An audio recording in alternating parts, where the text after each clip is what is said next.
People in this world often think that freedom means setting their own standards. But history has repeatedly shown that when humans hand the standard over to themselves, the result is either chaos or destruction. At the beginning of Deuteronomy chapter 4, life is tied to obedience, because life does not come from human choice, but from the word that God has already spoken. That word must not be added to or taken away from. This does not restrict thinking. It reveals that truth is not something humans can edit. When people try to modify the truth, they are actually placing themselves in the position of God, and this is the root of all human corruption. This passage returns to a historical event. Those who followed Baal of Peor perished, while those who held fast to God lived. This is not an emotional contrast, but the reality of the covenant. Worship determines the direction of life. What a person worships shapes that person. When the people keep God's statutes, the nations say this is a wise people, because true wisdom is not the amount of knowledge but living within God's order. Here a seeming paradox appears. God is near to his people, yet they cannot see his form. He lets them hear a voice, but does not let them see an image, because he calls them to respond to his word by faith, rather than to create their own God with their eyes. Therefore, every idol is forbidden, from human images, animals, birds, creeping things, to the sun, moon, and stars. The entire created order is placed behind a boundary. Whatever you can see, control, or use must never become the object of your worship. The greatest human temptation is not atheism, but turning created things into controllable gods. The sun, moon, and stars are said to be allotted to all peoples, not to be worshipped, but to show that they are only creatures. Even the most magnificent heavenly bodies are unworthy of worship. God is called a consuming fire and also a merciful God. This is not a contradiction, but the coexistence of holiness and grace. The consuming fire reveals God's real attitude towards sin. Mercy reveals his faithfulness to the covenant. If people turn to idols, the result is dispersion among the nations, where they serve gods that cannot see or hear.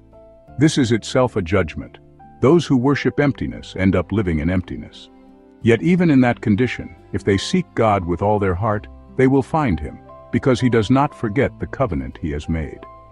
Then the passage asks a question. Since the day of creation, has any nation heard God speaking from the fire and lived?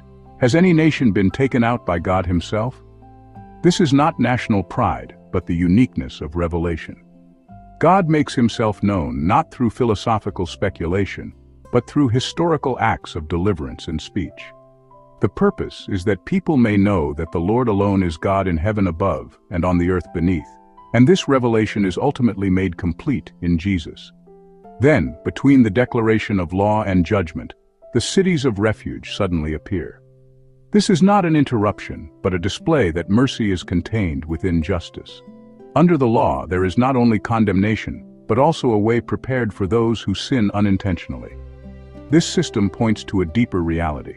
Humanity needs a place to flee from judgment, and that refuge is ultimately fulfilled in Jesus. The core of the chapter is not a set of regulations, but a relationship. God speaks, and people listen.